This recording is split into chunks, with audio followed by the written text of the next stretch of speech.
Saludos hermanos, hermanas. Quería tomar unos minutos para brindarles mis ideas, mis pensamientos en cuanto a un tema que me parece que es importante documentarlo, especialmente en video. Tenemos la oportunidad de tener acceso a grabar información en video, queda documentada en la internet, de manera que uno pueda pues referirse a ella, esta información en el futuro.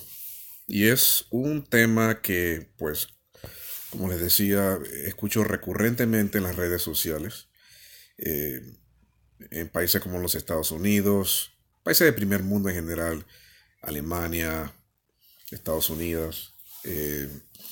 No veo tanto este fenómeno en Latinoamérica en mi conocimiento. Pero si no lo observamos ahora, lo vamos a observar en el futuro, muy prontamente.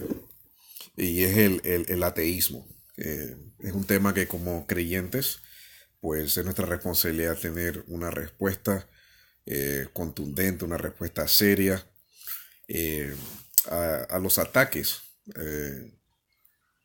al carácter de nuestro Señor Jesucristo, de Dios, etcétera, etcétera. Y pues una moda que hemos observado, o un movimiento que hemos observado en los Estados Unidos, es un movimiento que se llama de los nuevos ateos. Eh, y estas son personas que traen un elemento diferente a sus argumentos en contra de Dios. Y es el elemento de atacar la moralidad de Dios. Ellos brindan ataques como por ejemplo que Dios permitió o dio pie a que se dieran cosas como la esclavitud, genocidio, el maltrato a las mujeres, etcétera, etcétera.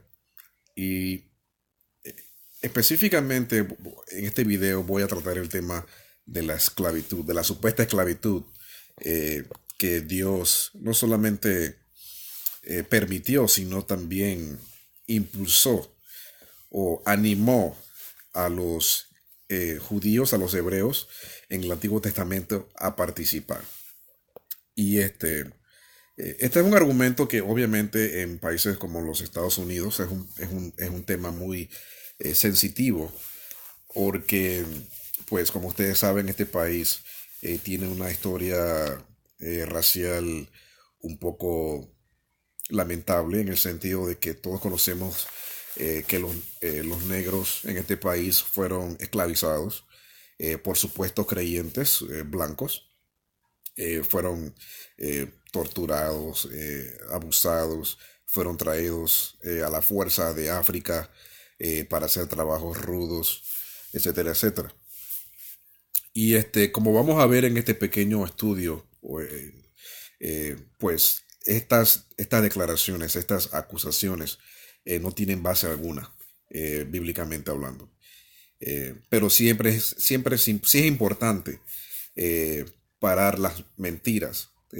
Nosotros llamaríamos este tipo de mentiras no solamente un ataque al carácter de Dios, sino que son un reflejo también de las tácticas satánicas que pues obviamente el diablo ha utilizado desde el principio de los tiempos. Denigrar el carácter de Dios, mentir acerca del carácter de Dios, tergiversar las escrituras para confundir a las masas, confundir a las personas perdidas. Y no solamente a las personas perdidas, pero también pone en jaque la fe de los creyentes.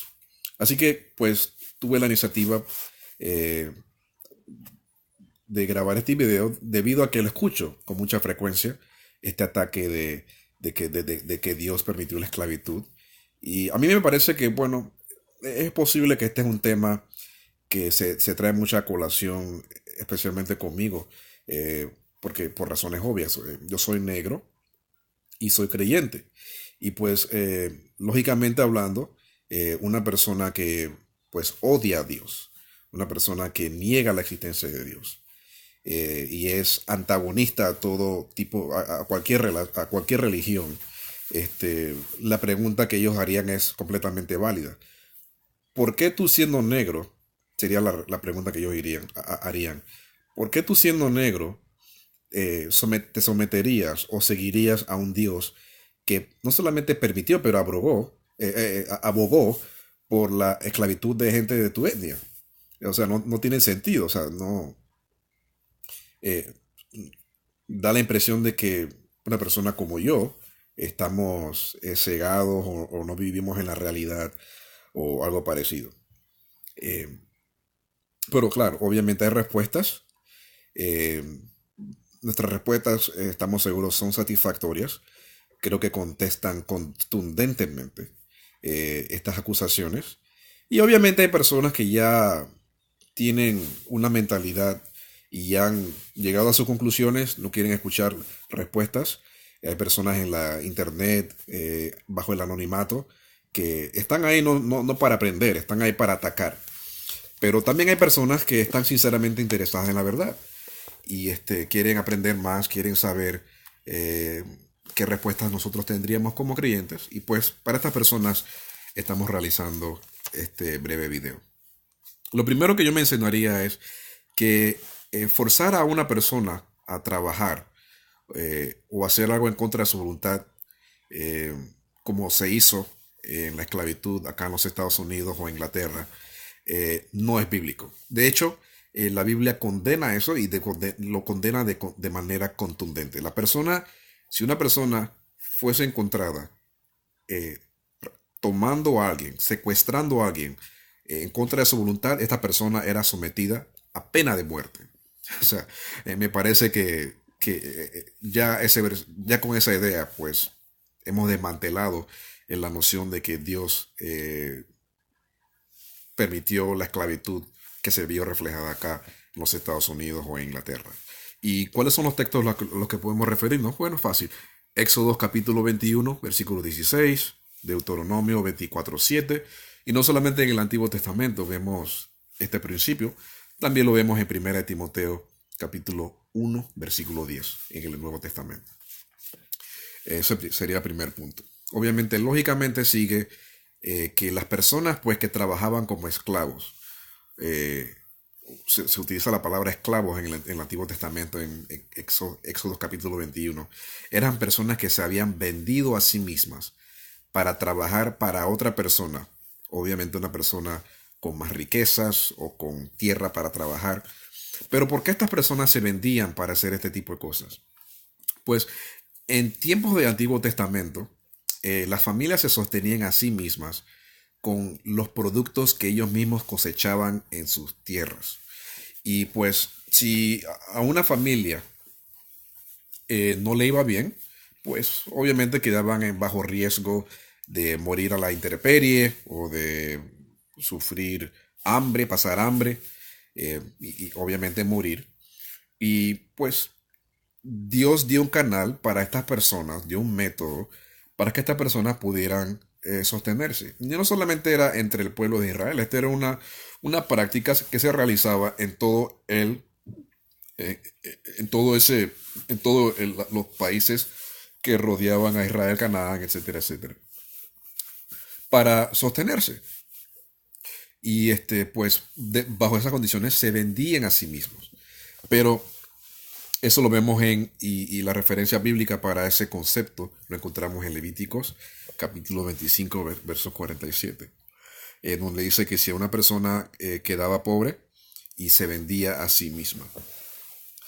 Eh, en muchas ocasiones esto también incluía tener que eh, poner su terreno, entregarlo como una especie de garantía para poder ellos sobrevivir. Pero a la misma vez, nosotros reconocemos, y este sería el tercer punto, que en toda la narrativa del Antiguo Testamento, cuando Dios se refería a Israel, encontramos muchas veces que Él decía que no maltrataran al extranjero, a la persona foránea, porque tú, dice Dios, tú también fuiste extranjero en tierra ajena. O sea que la idea es clara. Eh, como creyentes o como hebreos, a ellos se les animaba a tratar a la persona extranjera con dignidad, con respeto, eh, eh, eh, velando por las necesidades físicas, materiales de estas personas. En cuarto lugar, vemos que también la escritura eh, nunca permitía el abuso físico. De hecho, en Éxodo capítulo 21, si un esclavo era maltratado, era golpeado al punto que perdía un ojo o perdía un diente, tenía que la persona, el dueño o la persona para la cual estaba trabajando el patrón tenía que pagar una multa. Y en muchas ocasiones dejar que el trabajador se fuera y cancelar la deuda. El maltrato a un trabajador, un esclavo, cancelaba la deuda que éste tenía con el contratista, con el patrón, y éste se iba libre. No solamente eso vemos, sino también vemos eh, en Deuteronomio capítulo 23, versículo 15-16, que si una persona, un esclavo, huía de su patrón para buscar refugio con otra persona, ese pasaje prohíbe que, que esta persona fuera regresada a su antiguo patrón que lo estaba abusando. Ahora, esto va contrario a lo que se practicaba en los Estados Unidos. De hecho, si a un esclavo se le encontraba huyendo de su patrón, el patrón podía matar al esclavo que había huido. O mínimo le daban tremenda paliza para que aprendiera su lección y no volviera a cometer ese tipo de crimen, entre comillas. Pero para mí el versículo más contundente y que pues eh, me llena de mucho gozo, me llena de mucha esperanza y alegría. Y vemos también la gracia de Dios y el corazón de Dios. Vemos cómo Él se ocupa, cómo Él atiende a la persona necesitada, a la persona pobre, cómo el corazón, los ojos de Dios están puestos sobre la persona necesitada. Y lo vemos en Jeremías capítulo 34. Y para mí fue, ya les digo, eh, chocante ver lo que Dios está dispuesto a hacer por las personas que están siendo maltratadas. En este pasaje de Jeremías capítulo 34, en el contexto, Dios está acusando al pueblo de Israel de no respetar las leyes que él había instituido para velar por los esclavos. O sea, como ustedes sabrán, a los esclavos se les debía dejar ir en el año del jubileo. Me parece que era después de cada 6 años o cada 7 años, el esclavo le permitía ir y su deuda era cancelada. Obviamente este era un prototipo del Evangelio, de lo que hace Jesucristo por nosotros, que nosotros tenemos una deuda con Dios, pero una vez que nosotros hemos sido liberados por su Hijo, entonces por la gracia de Dios somos liberados, se nos deja ir, somos libres de toda culpa, etcétera, etcétera. Y lo que estaba pasando en el contexto de Jeremías capítulo 34 era que muchos de estos dueños en Israel eh, no estaban permitiendo que sus trabajadores, sus esclavos se fueran, o iban y los buscaban y los volvían a encerrar y a forzar a trabajar.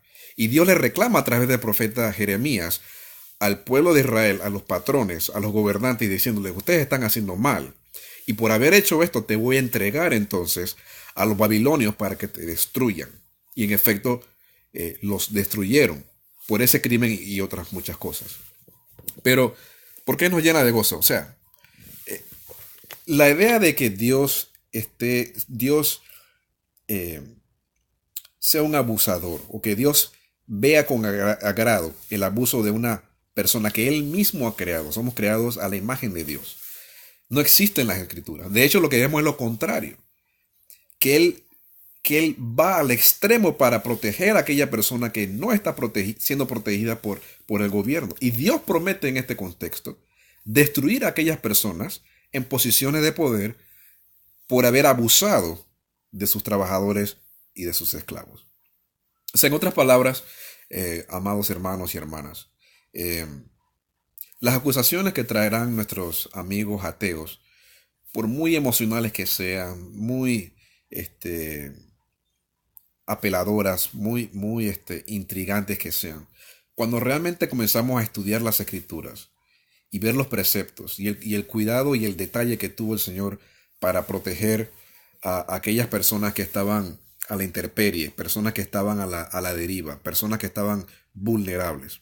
No hay manera en que nosotros podemos concluir que Dios hubiera abogado o permitido o dejado preceptos para personas, para que personas se tomaran la libertad de abusar a otros individuos. Nada que ver, eso no existe en las escrituras. Lo que sí podemos decir es que hay personas como las que vemos o las que existieron en el sur de los Estados Unidos principalmente, que se autodenominaban creyentes, pero de creyentes no tenían absolutamente nada. Nosotros sabemos que la palabra dice, muchos en ese día dirán, Señor, Señor, y muchos dirán, Señor, Señor, pero él dice, yo no te conozco. O sea, no toda persona que proclama de labios ser un creyente es verdaderamente un creyente. Y tratar y maltratar a una persona por su etnia, o digamos que no solamente fuera para negros, digamos que cualquier otra etnia, tomar una persona y maltratarla y forzarla a hacer trabajos duros en contra de su voluntad no tiene ningún tipo de sustento bíblico. Y es por eso, pues, que debemos estudiar las escrituras para tener respuestas, defender no solamente el carácter de Dios, pero también parar las mentiras del enemigo que siempre está tratando de buscar a quién enredar, de quién atrapar, a quién devorar, como aquel león que está buscando ovejas para destruir. Espero que este video corto haya sido de edificación, de algún tipo de enseñanza. Si tienen algún comentario, pueden hacerlo en la parte de abajo. Mi nombre es Alfredo Bullen. Ha sido un placer tener este tiempo con ustedes. Hasta la próxima.